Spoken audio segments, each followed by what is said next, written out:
Sekarang kan banyak ada ingat mati, merasa lama hidup ke bumi ini. Padahal ingat mati itu adalah sesuatu yang dianjurkan. Mengapa? Banyak kemuliaannya. Banyak kemuliaan orang-orang ingat mati itu. Tapi hari ini orang kalau cerita mati takut, cerita mati je, sikit cerita mati, sikit cerita mati. Padahal kematian itu mengintai kita setiap saat.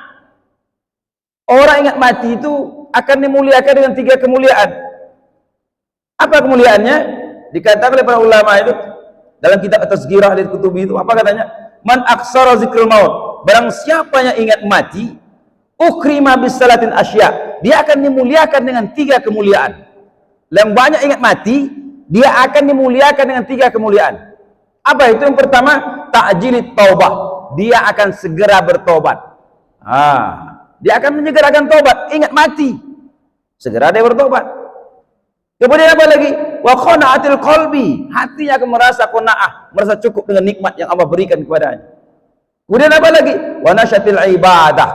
Dia akan semangat ibadahnya. Rugi kalau tak datang berjamaah. Rugi kalau dia tidak melakukan ketaatan kepada Allah. Maka orang yang ingat mati itu dimuliakan dengan 3 ini. Sebaliknya, barang siapa yang meninggalkannya, dikatakan oleh para ulama ini, wa man nasyahu uqbil bisalas. Barang siapa yang meninggalkannya, dia akan dihinakan dengan 3 kehinaan. Apa itu? Sebalik itu tadi. Pertama, dia taswifit taubah. Dia akan tunda-tunda tobat. Nantilah, besoklah. Menunda tobat. Merasa lama lagi, besoklah. Termasuklah, mohon maaf, yang tendak bayu kematian itu berarti tak ingat mati. Kan banyak juga, mohon maaf saya sampaikan, kadang-kala ada warga kita ini dipinta duit kematian, tak mau deh. Besoklah katanya. Saya ini kan tukang pungut duit kematian juga di tempat saya, di Kurang Pedagang. Ketika diminta, besoklah ya, besok saya antun kuma katanya. Besoklah kata dia itu, katakan ada lagi tuh. Lah 2 tahun kita ingat ini lah 2 kali ini. Amarah dia, kemarin lah saya bayar tak? Ada tak main saya bayar tadi? Untung kami punya catatan. Belum bayarnya. Ada. Ini orang tak ingat mati. Yang tak mau bayar duit kematian, berarti dia tak ingat mati. Ini saya sampaikan aja. Ada yang mau otok. Apa yang dia otok deh?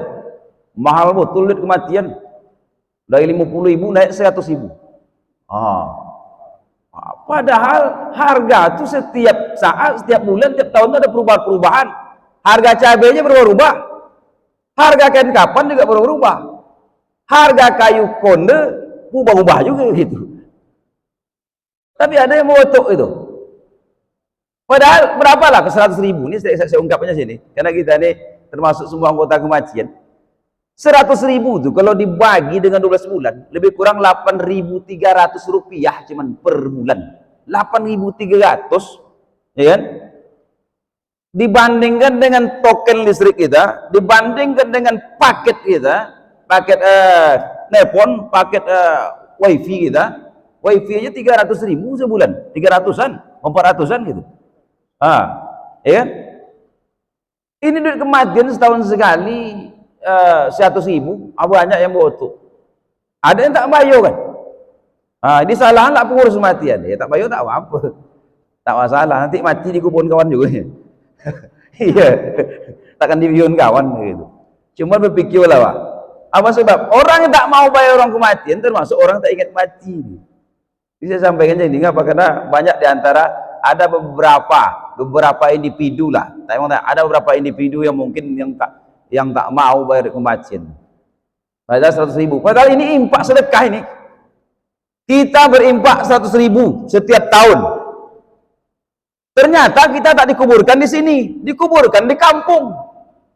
Uang 100.000 ini, Mama ada 10 tahun tinggal di Kampung Dagang nih. Berarti 1 juta duit kita ada di situ. Dipakai oleh orang untuk belikan kapan, dipakai untuk konde gitu kan.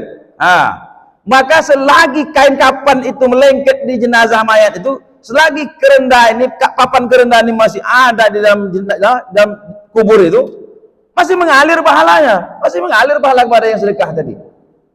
Tapi kadang ini mindset cara berpikir seperti ini tak sampai, menganggap duit keluarnya nih, duit keluarnya nih. Tapi duit untuk bayar bayar token, bayar duit apa, tak dianggap duit keluar. Untuk bayar wifi dianggap tak duit keluar. Duit untuk kematian dihitung duit keluar begitu. Nah inilah saya sampaikan ini sebenarnya apa? Sampaikanlah kepada orang-orang yang tak mau bayar. Nah ini. Iya, saya sampaikan saja. Ini kesempatan saya menyampaikannya. Karena kami ditunjuk sebagai guru kematian, tapi banyak juga kami dengar selenting-selentingan dianggap mahal lah gitu. Payahlah. Jadi ini perlu disampaikan supaya timbullah pemikir-pemikiran. Ini bagian daripada sedekah gitu. Bagian daripada sedekah. Gitu. Bahkan kedepannya kita punya rencana, dalam pikiran saya ada rencana seperti kuburan-kuburan yang ada di tempat lain. Ada bola lampu di kuburan itu terang. Jadi besok kapan pun meninggal, nak jam 2 malam pun bisa dikuburkan malam. Seperti kemarin di Belilas, di bulan puasa ini ada anak kawan saya meninggal, maghrib meninggalnya. Kemudian ditanya kapan dikuburkannya, malamnya juga. Malam itu saya ke sana. Sampai sana jam 10 malam. Rupanya orang lagi gali kubur jam 10 malam. Dikuburkan juga malam tuh, jam 11 siap. Mengapa? Karena di kuburan itu terang. Terang benderang di blok B Belilas itu, Pak, Bu. Itu tengoklah kuburan, terang, lampu sorot memang diterangkan situ. Jadi nanti ketika ada meninggal kapan pun, tengah malam pun bisa dikuburkan itu. Kita di Kampung Dagang, kelurahan kita lah, belum ada saya tengok kuburan itu terang seperti itu. Jadi kalau bisa ke depannya kita bagaimana program kuburan itu terang gitu. Jadi tak ada suasana takut itu tak ada, biasa aja gitu. Ini pemikiran kita ke depan. Nah ini, kemudian apalagi orang tak ingat mati itu, dia wattakasul fil ibadah, dia lambat-lambat ibadah, besoklah. Jadi maka ingat kita akan diuji oleh Allah dengan apa tadi? Dengan kurang harta, jiwa dan buah-buahan. Ayatnya ujungnya apa? Wabasyiris sabirin. Sampaikan kabar gembira kepada orang-orang yang sabar ini. Siapa mereka yang sabar ini? Allazina iza asabatu musibah, ya ini orang-orang apabila tiba musibah qalu, dia katakan innalillahi wa inna ilaihi rajiun. Nah inilah amalan yang kedua, yakni berusaha kita menjadi orang-orang sabar. Kenapa? Hidup ini banyak masalah. Jangan ketika masalah ada kita depresi sampai bunuh diri. Kan udah mulai banyak nih orang sedikit-sedikit bunuh diri, dan gantung diri. Ada juga bunuh diri, gantung diri. Ada lagi apa? Yang minum racun. Kemarin seminggu menjelang Ramadan di daerah Kelayang ada yang minum racun. Racun apa diminumnya? Remason, racun rumput. Remason itu kan disemprotkan ke rumput, 2 jam kemudian rumput itu langsung layu gitu. Itu ini minum sama dia. Mengapa depresi? Karena masalah ekonomi. Bertengkar suami istri, ponding lah laki tadi. Ponding nampak Remason mirip kopi kan? Remason itu kan mirip kopi sedikit. Minumnya 2 teguk 3 teguk. Minum pagi itu, siang langsung diantarkan ke dalam perut bumi. Selesai. Remason itu cepat kalau orang bunuh diri, Remason itu cepat mati. Kalau rondap, itu agak lambat dikit. Minum hari ini, 3 hari baru dia meninggal. Buih-buih mulut sedikit dulu. Kalau tak percaya Pak Ibu, cobalah. Tapi nak cepat mati Remason. Minum Remason. Ya kan? Jadi apa ini? Orang depresi. Depresi tak kuat menghadapi masalah hidup. Padahal hidup ini memang masalah gitu. Kalau disadari hidup ini adalah masalah, dan kita kuat menghadapinya dan yakini ini adalah bagian daripada takdir Allah, bagian daripada rencana Allah, ya udah, tarik nafas, banyak-banyak membaca innalillahi wa inna ilaihi rajiun. Nah itu, ini minum Remason. Udah banyak nih yang kayak gini nih, yang bunuh diri. Orang yang bunuh diri, jalan tol menuju neraka. Jalan tol menuju neraka. Bukan jalan tol yang kita lihat seperti Pekanbaru Dumai aja, tidak. Tapi ada jalan tol menuju neraka. Apa jalan tol menuju neraka? Ya ini bunuh diri. Diri kita nih, tak kita bunuh pun diri kita, dia akan mati sendiri. Ada masanya, sudah ada jadwalnya. Tak payah dibunuh, dia akan mati sendiri, akan pergi sendiri nyawa kita nih. Ada masanya. Maka ini perlu diingatkan. Berusahalah kita menjadi orang-orang yang sabar. Berusaha menjadi orang-orang yang sabar. Kemudian apa lagi? Amal selanjutnya setelah kita menjadi orang ikhlas, menjadi orang sabar. Yang ketiga, berusaha menjadi orang-orang yang jujur. Jujur ini juga dianjurkan oleh Allah SWT. Kenapa? Karena jujur ini adalah amal soleh yang mengantarkan pelakunya masuk ke dalam surga. Bahkan penduduk surga itu adalah orang-orang yang jujur semua. Penduduk neraka itu kebanyakan daripada orang-orang yang berbohong. Allah perintahkan kita menjadi orang-orang yang jujur. Apa kata Allah dalam Quran? Surah At-Taubah ayat 119. Apa kata Allah? Ya ayyuhallazina amanu taqullaha wa kunu ma'as shadiqin. Dipanggil lagi kita dengan panggilan kesayangan. Wahai orang-orang yang beriman, bertakwalah kepada Allah dan jadikanlah kamu termasuk orang-orang yang jujur. Nah, termasuk orang-orang yang jujur. Jujur ini kan mahal nih. Secara lisan bisa jujur, tapi paling secara tulisan, disitulah paling banyak hari ini kena. Contohnya lah buat SPJ itu kalau jujur ya. Makanya banyak berbohong melalui tulisan. Meja ini harganya 500.000, tapi nanti laporannya 750 atau 1 juta di laporannya gitu kan. Ini kan berat kan? Memang jujur itu gampang diucapkan, tapi dalam prakteknya payah, sulit. Jujur, kan mudah menyebutkannya tuh, tapi prakteknya sangat sulit. Apalagi berkenaan dengan keuangan, sangat berat ini, sangat berat.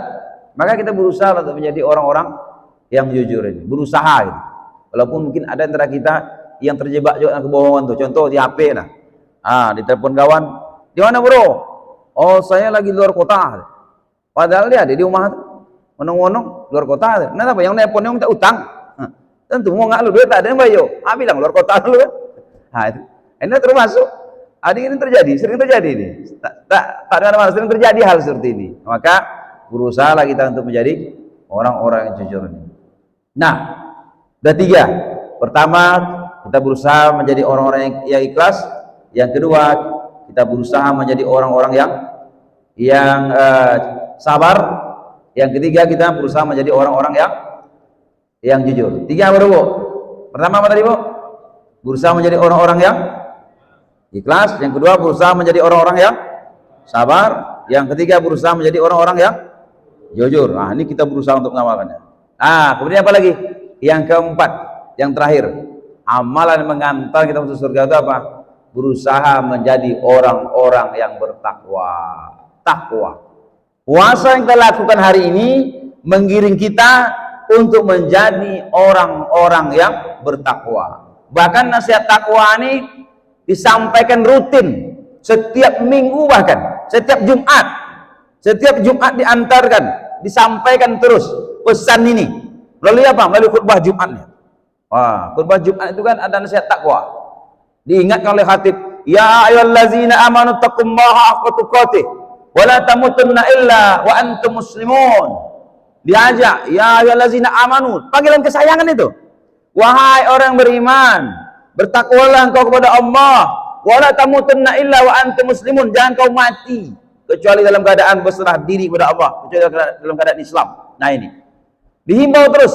Bahkan nasihat takwa ini menjadi rukun khutbah. Andai kan khatib itu tak membaca nasihat takwa, batal khutbah hari itu, tak dibacanya. Begitulah pentingnya nasihat takwa ini. Kenapa? Takwa ini amalan yang mengantarkan seseorang masuk ke dalam jannahnya Allah SWT. Maka nasihat takwa ini diulang-ulang. Cuma kadang Pak, ketika Jumat itu khatib di mimbarnya menyampaikan pesan takwa, itu banyak bapak-bapak tuh menunduknya. Tapi menunduk itu bukan menunduk menongol atau tidak, tapi kebanyakan berkowo. Saya pernah ketika saya di khatib, saya duduk di samping saya menunduk itu. Mau bercakap, dongo kowo itu. Saat khatib menyampaikan nasihat takwa. Nah ini. Maka apa manfaat takwa? Manfaat takwa itu yang pertama, Allah akan selalu menolong dan mengeluarkan dari berbagai kesulitan. Jadi orang bertakwa itu ditolong oleh Allah SWT dari berbagai kesulitan. Baik kesulitan dunia, terlebih lagi nanti kesulitan akhirat. Di dunia, Allah akan beri kemudahan-kemudahan dia di dalam urusan rezekinya. Kemudian selalu dilindungi dari berbagai bahaya. Apa bahayanya di dunia ini? Ada pencurian, perampokan, penipuan, jamret. Hati-hati sekarang nih. Maka saya ingatkan juga, menjelang lebaran ini tingkat kejahatan biasanya yang tinggi. Maka harus safety kita, harus jaga juga. Di samping kita dekatkan diri kepada Allah, maka kita juga harus jaga diri. Ini orang bertakwa akan diberikan jalan keluar oleh Allah, apalagi berkenaan dengan rezeki. Kalau kita rezeki kita payah rasanya, maka cek ketakwaan kita kepada Allah. Mengapa? Orang bertakwa akan diberi oleh Allah kemudahan rezeki. Apa kata Allah? Wa may yattaqillaha yaj'al lahu makhraja. Barang siapa yang bertakwa kepada Allah, Allah akan berikan jalan keluar Dan dia akan memberikan baginya jalan keluar dari hal-hal yang tak disangkanya. Wa yarzuqhu min haitsu la yahtasib. Allah akan memberikan rezeki dari jalan-jalan tak disangka. Ini orang bertakwa. Ini 4 pertama. Kemudian orang bertakwa itu dia akan diberikan oleh Allah furqan. Apa itu furqan? Kemampuan membedakan mana yang baik, mana yang buruk, mana yang halal, mana yang haram. Kalau tak ada ketakwaan itu tadi, maka dia akan sesuai keinginannya aja. Contoh, apa contohnya? Kalau orang tak bertakwa disuruh manen sawit, dia manen sawit nih. Sawitnya cuma 2 kapling. Tapi ketika panen dapat sampai 8 ton. 2 kapling tadi. Atau 10 ton dia dapat 2 kapling tadi. Di luar daripada kebiasaan. Mengapa? Karena dia memanen saat memupuk dia tahu sepadan. Saat memanen sepadan tak tahu lagi. Memanen panen semua. Lagi nampak janjang sawit tu tak tahu sepadan lagi. Manen tanpa sepadan. Banyak tak orang hari ini dia manen tanpa sepadan tu? Banyak. Sawitnya cuma 1 kapling dapat mama 5 ton. Kan di luar dari kebiasaan ini. Tapi sekarang lagi track gitu kan. Nah, apa sebab? Karena memanennya tidak dengan ketakwaan. Tapi orang ketakwaan, oh ini bukan punya saya nih. Batas dia ini. Tapi kalau tak ada ketakwaan, ini mega nampak sebelah tu Kalau masak nih agasnya lah. Ya kan? Ini manen tak dengan ketakwaan. Tapi kalau manen dengan ketakwaan tak mau dia Pak. Sama dengan pisang. Dia tak punya kebun pisang, tapi pisang bertandan-tandan di rumahnya. Ternyata dia ini tukang hobi panen pisang. Kenapa? Karena tak ada ketakwaan dalam dirinya. Furqan tadi tak ada. Tak ada pembedanya, ini baik, ini buruk, ini halal, ini haram, ini punya awak, ini punya orang. Tak ada. Rata aja dia. Rata saja sama dia. Ini. Tapi kalau dia ada ketakwaan, takut, oh ini bukan punya saya nih. Saya tak pernah nanam pisang nih. Ini enggak, pisang sekarang orang kalau manen pisang tuh bukan main tebang lagi, main sadau aja. Sadau. Batang togak lagi. Buah mana-mana. Pernah saya kemarin berjalan arah ke Kampung Pulau. Itu dongol dari saya, bapak ngotok-ngotok lawan somak tuh. Semua nyumpah-nyumpah deh. Saya jalan sore kan. Saya tegur lah, "Ngapa Pak? Apa namanya?" "Ini awak melalui pisang ni seminggu yang lalu jangan hari ni panen. Batangnya ada lagi. Buah entah mana-mana kata. Ini bukan sumpah lah mengambil ni. Macam-macam lah sumpah dia tu. Tak aku ikhlas dunia akhirat. Macam-macam lah sebut dia kan. Ini. Apa sebab? Karena banyak hari ini orang yang mengabaikan ketakwaan tadi. Kenapa? Takwa ini, orang bertakwa ini mendapatkan furqan di hatinya, pembeda antara yang baik dan yang buruk tadi. Kemudian apa lagi? Orang bertakwa itu Allah akan menghapus dosa-dosanya. Kita ini banyak dosa. Maka Allah akan hapus dosa kita bagi kita orang-orang yang bertakwa. Apa kata Allah? Ya ayyuhallazina amanu ittaqullaha yaj'al lakum furqanan yukaffir ankum sayi'atikum wa yaghfir lakum wallahu dzul fadlil azim. Wahai orang beriman, jika kamu bertakwa kepada Allah, pasti Dia akan memberikan kepadamu furqan dan menghapuskan kesalahan-kesalahanmu dan mengampuni dosa-dosamu, dan Allah mempunyai karunia yang agung. Ini 4 takwa. Kemudian apa lagi? 4 takwa yang terakhir. Manusia paling tinggi di sisi Allah adalah paling takwa. Kalau manusia nengok manusia berdasarkan status sosialnya, berdasarkan jabatannya, berdasarkan harta bendanya, tapi Allah tidak. Allah lihat apa? Atqakum, inna akramakum indallahi atqakum, innallaha alimun khabir. Sesungguhnya manusia yang paling mulia si Allah yang paling bertakwa. Yang paling bertakwa. Kemudian sesungguhnya Allah itu Maha mengetahui lagi, Maha mengenal. Jadi beda antara pandang manusia dan pandangan Allah itu. Kalau manusia kan menengok manusia ini dihargai berdasarkan harta kekayaannya, status sosialnya, jabatannya. Ketika dia ada jabatan, oh orang ayo Pak, angguk-angguk orang itu ada jabatan. Tak ada jabatan lagi, tinggalan kawan. Nah, kan banyak gitu kan. Ketika kaya, duit banyak, mobil mewah, angguk-angguk. Makanya banyak orang cari jabatan sekarang. Walaupun di duitnya banyak, cari jabatan dia. Untuk apa? Supaya orang mengangguk. Pernah saya survei, "Bang, abang kalau duit lah banyak deh bang. Abang berkali-kali jadi jabatan. Abang ambisi jadi jabatan." "Iya." "Mengapa? Apa yang abang cari?" "Kau tak tahu Jul. Oh kita punya jabatan tuh Jul. Orang ngangguk ke kita. Pak. Kalau jabatan ada ngangguk ke awak dah. Makanya ambisi orang gitu kan, bagaimana punya jabatan supaya orang mengangguk. Oh itu maksud orang. Itu. Tak ada angguk kalau kita tak punya jabatan. Jadi inilah. Maka manusia melihat manusia berdasarkan jabatannya, berdasarkan harta bendanya, status sosialnya. Tapi kalau Allah tidak, Allah hanya lihat apa? Atqakum, ketakwaan. Orang paling mulia itu orang bertakwa. Nah jadi tak usah sedih kita. Kalau tak ada mengangguk kau tak apa-apa deh. Jangan sedih. Kenapa? Kita tingkat aja ketakwaan kita, biar Allah yang menilainya. Begitu. Nah saya rasa ini saya sampaikan. Makin lama saya berceramah, makin siang hari. Ibu-ibu tak pulang di Kojen di belakang tu, banyak nanti mungkin apa yang pengen bekerja pagi, pengen aktivitas pagi. Semoga yang sedikit ini bermanfaat. Jika ada benar dari Allah, khilaf dan salah pribadi saya, maka kepada Allah mohon ampun. Kepada bapak ibu jemaah sekalian, minta maaf. Dan sudahi dengan bila taufiq wal hidayah. Wassalamualaikum warahmatullahi wabarakatuh.